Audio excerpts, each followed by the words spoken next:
The topic we are today going to discuss is Kautilya and Shanti Parva. So the topic is very important for the point of view NTA NET exams and various other exams in which you have political science as a subject, whether as an optional subject or a subjective in nature, and for other competitive exams also. The topic is very important.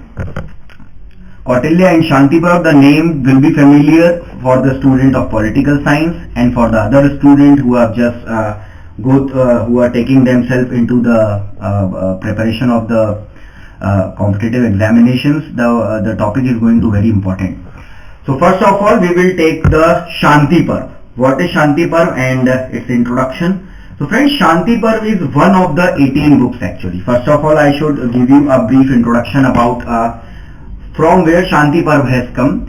Shanti Parva is one of the 18 book of Mahabharata. Mahabharata, as you all know, is an epic of India, is an epic of ancient India, in which the various subjects have been discussed along with the statecraft. As you all know, there was a war fought between the Kauravas and Pandavas, and from where we will not go that deeper into that particular thing. We will focus on the political aspect of Mahabharata. And if you are going into the political aspect of Mahabharata, the important thing is Shanti Parva, because Shanti Parva is a treatise which contains the information about the statecraft, how a king should be and how a king should dispose his duties without any prejudice. Without any prejudice, a king should be equal to all of its citizens. His policy should be neutral to all of them. So Shanti Parva is one of the 18 books of Mahabharata. Okay, Shanti Parva is one of the 18 books of Mahabharata. It has 3 sub-books. The Shanti Parva itself has 3 sub-books into itself, which are Raj Dharma Anushasan Parva. In the Mahabharata, the books are titled by the name Parva. So Shanti Parva is the 12th book, and within itself it contains 3 books: the Raj Dharma Anushasan Parva, Apar Dharma Anushasan Parva, and Moksha Dharma. As you can see by name, because the names are in Hindi, I will explain you the literal meaning of those in English also. Raj Dharma Anushasan Parva. Friends, first of all, you have to get that the definition of dharma in ancient India was not same as it is nowadays, or we can say as many people think of it nowadays. Now we take dharma in a religious context, but at that time dharma was associated to your deeds, your works, what you have to perform as a human being. If you are a king, your dharma is different. If you are a minister, your dharma is different. If you are a businessman, your dharma is different. If you are a sage or a muni, your dharma is different. So Shanti Parva talks about the Raj Dharma Anushasan book. The first sub-book of the Shanti Parva talks about the Raj Dharma. It contains the information about duties of kings and leaders, among other things. Second one is the Apar Dharma Anusasana Parva.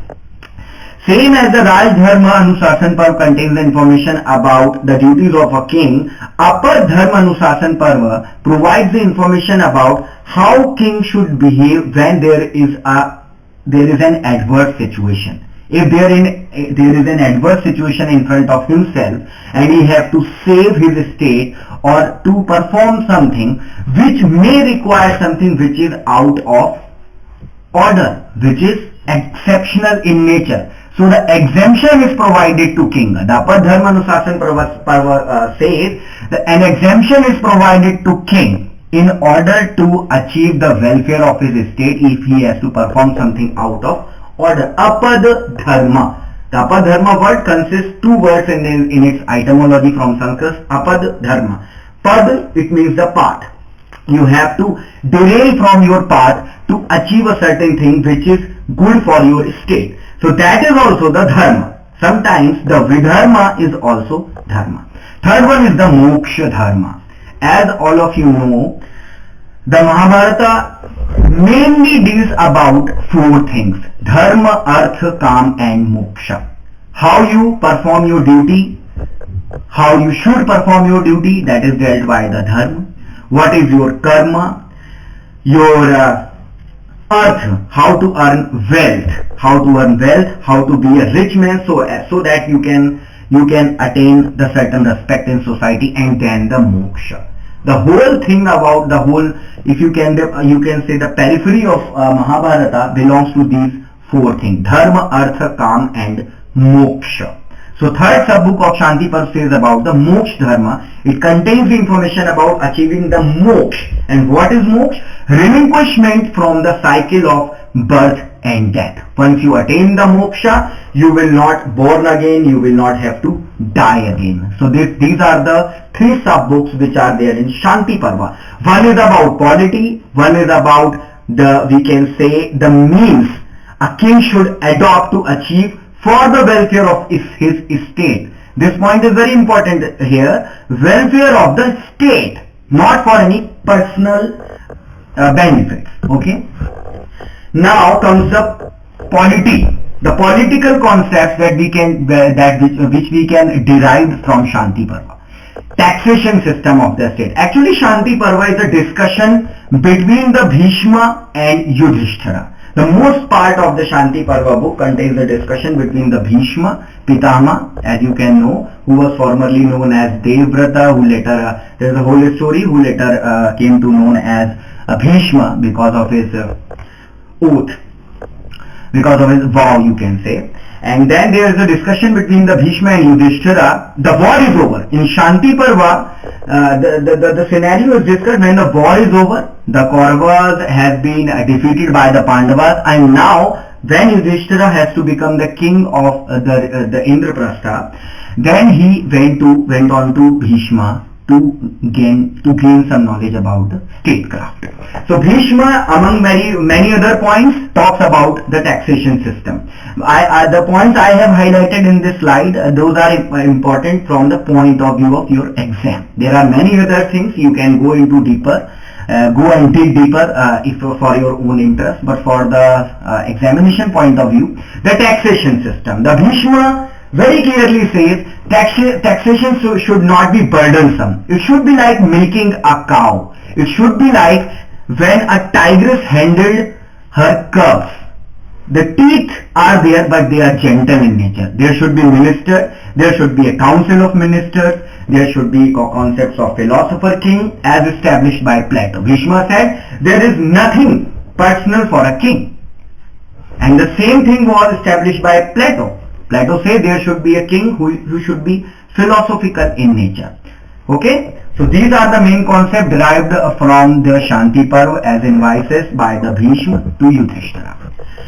So this was all about Shanti Parva. Now we will move next to Kautilya, a strategic thinker. Actually, there is a discussion about what India has in its past as a strategic thinking. Some say India is not a strategic thinking state. Some say this is the strategy of India to look unstrategic in its nature. But if you look deeper and if you apply those concepts in current scenario, you came to know that the Shanti Parva and the writings of Kautilya, those were the Arthashastra and Chanakya Niti, as we all know about them, they were itself very strategic in nature. And those concepts are still applicable in current scenario because there was a long thinking behind those things. So Kautilya, also known by the names of Chanakya and or Vishnugupta, who was the royal advisor of Chandragupta Maurya, the founder of the Mauryan dynasty back in 3 to 4 BC, before Christ. His work known as Arthashastra and Chanakya Niti, a treatise on polity, economics, judicial system and statecraft. Chanakya, who made Chandragupta Maurya to the highest throne, defeating Dhanananda, always advise him that you are a king and your duties are different from those of others. The information about Chanakya can be found in Pali language, Buddhist text.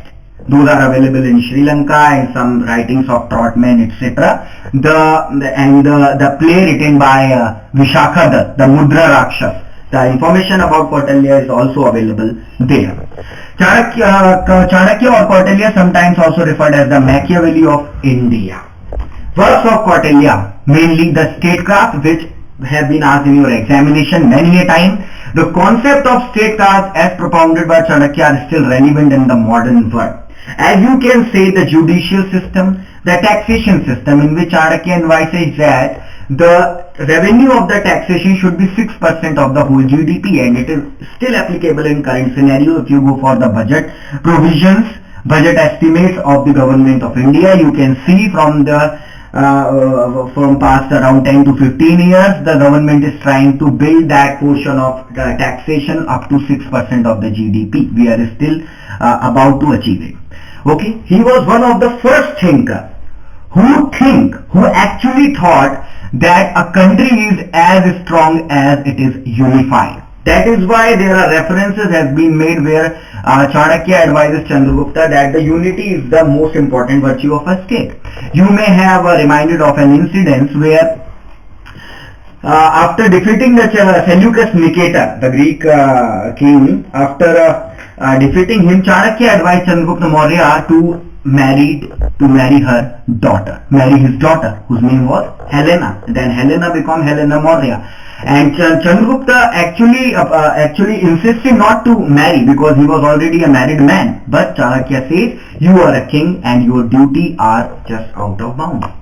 For exceptional circumstances, you have to make exceptional steps. And when Chandragupta Maurya married the Helena, the daughter of the Seleucus Nicator, the whole thing got very easy.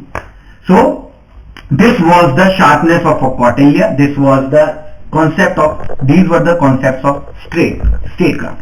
Many times we have also read about the Saptanga formula: Swami, Amatya, Janpada, Durga, Kosh, Dand and Mitra. So what is that? Swami means the king, Amatya means the minister, Janpad means the area on which a king rules, Durg means a fort, Kosh means the treasury, Dand means the army, Mitra means the ally. So these 7 things are still more important in current scenario. And many questions have been asked about these particular topics in your examination. So I will well advise you to kindly go through these topics and make yourself comfortable. Definitely, it is not possible to in such a short time to achieve an insight of these topics, but I have tried to cover as much as possible. Thank you very much. Have a good day. Thank you.